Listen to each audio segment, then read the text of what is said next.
बस करा जा, यहाँ कोनो खून खराबा ना हुई। सरपंच चाचा, आज तो आपने हमें रोक लिया, मगर हमारे यहाँ खून का बदला खून से लिया जाता है। अब क्या उखाड़ लोगे तुम हमसे बगावत करके?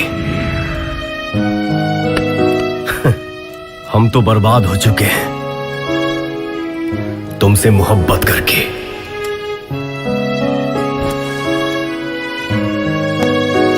चलो सही चाचा। ठीक बा बेटा। इंतजार रही।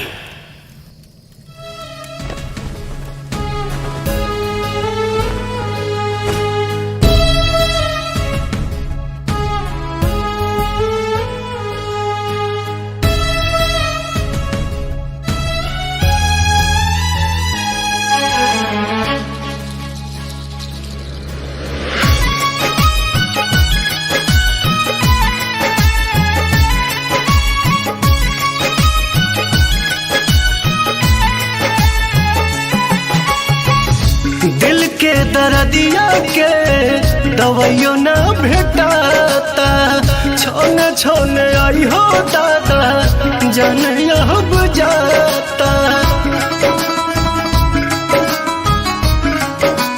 हाँ हाँ हाँ, दिल के दर्दिया के दवाइयों ना भेटाता, छोने छोने आई हो दादा जाने